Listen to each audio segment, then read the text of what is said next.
সন্তুষ্ট না। আমরা তাদেরকে আলোচনায় ডেকেছি, আমরা একটা জুডিশিয়াল কমিশন করেছি, যে সংঘর্ষে যে হত্যাকাণ্ড হয়েছে সেটার বিচারের জন্য।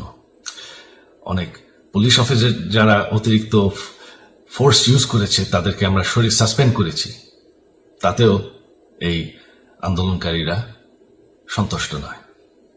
আমরা যতই ছাড় দেন, প্রধানমন্ত্রী নিজেই তাদেরকে ডেকেছেন যে আসেন আমরা আলোচনায় বসি, তাতেও তারা সন্তুষ্ট না। আমরা যতই ছাড় দিতে থাকি, যতই তাদের দাবি মেনে নিতে থাকি, তারা কিছুতেই সন্তুষ্ট না, তারা খালি দাবি বাড়িয়ে যাচ্ছে। এখন দাবি হচ্ছে যে সরকারের পতন।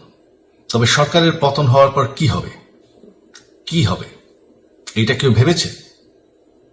আমরা বাংলাদেশে গণতন্ত্র রক্ষা করে রাখতে চাই। সরকার পতন করে নতুন সরকার আসার সাংবিধানিক অনুযায়ী শুধুমাত্র একটি উপায় আছে, সেটা হচ্ছে নির্বাচন। আমাদের সুপ্রিম কোর্ট রায় দিয়েছে যে কোনো অনির্বাচিত সরকার 1 মিনিটের জন্য ক্ষমতা নিতে পারবে না। তো তাদের এই নির্বাচনের দাবিও যদি আমরা মেনে নেই, তো তারা তো এই পর্যন্ত কোনো দাবি, আমরা যত দাবিতেই রাজি হয়েছি তারা তাদের দাবি বেরিয়ে যাচ্ছে। তার মানে কি, আমরা যদি এখন এই নির্বাচন সরকার পতনের দাবিও মেনে নেই, তারা তখন দাবি করবে যে না, এই সরকারের আন্ডারে নির্বাচন, এই নির্বাচন আমরা মানব না।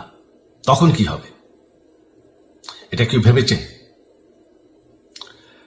জানি আমাদের সেই সুশীল সমাজ আবার আলোচনা করছে সেই তত্ত্বাবধায়ক সরকারের অভিজ্ঞতা তো আমাদের আছে, আপনারা ভুলে গেছেন? সেই তত্ত্বাবধায়ক সরকারকে নষ্ট করে দেওয়া হয়েছিল বিএনপির আমলে ইলেকশন রিগ করার জন্য। তারপর যখন আরেক তত্ত্বাবধায়ক সরকার আসলো, দেশের কি অবস্থা হয়েছিল। শেষমেশ সব থেকে বড় কথা যে আমাদের সংবিধানে স্পষ্ট বলা আছে এবং আমাদের সুপ্রিম কোর্ট রায় দিয়েছে যে অনির্বাচিত সরকার 1 মিনিটের জন্য দেশের ক্ষমতায় থাকতে পারবে না।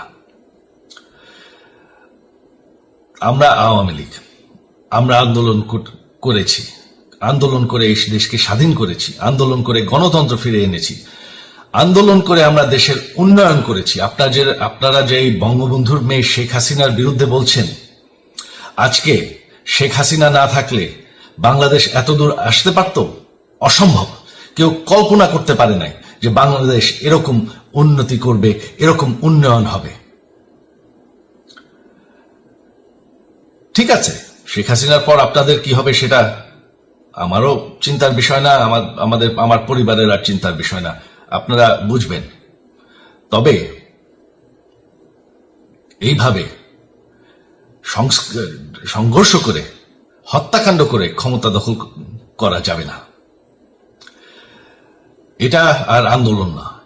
যখন পুলিশ হত্যা করা হচ্ছে, নিরীহ মানুষের উপর হত্যাকাণ্ড চলছে, মানুষের বাসায় আগুন দেওয়া হচ্ছে, জার্নালিস্টদেরকে হত্যা করা হচ্ছে, এটা হয়ে গেছে সন্ত্রাস। আর সন্ত্রাস মোকাবেলা শুধুমাত্র একটি ভাবে করা যায়। আমার অনুরোধ, আমাদের ল এনফোর্সমেন্ট, আমরা অনেক ধৈর্য দিয়েছি আর ধরেছি,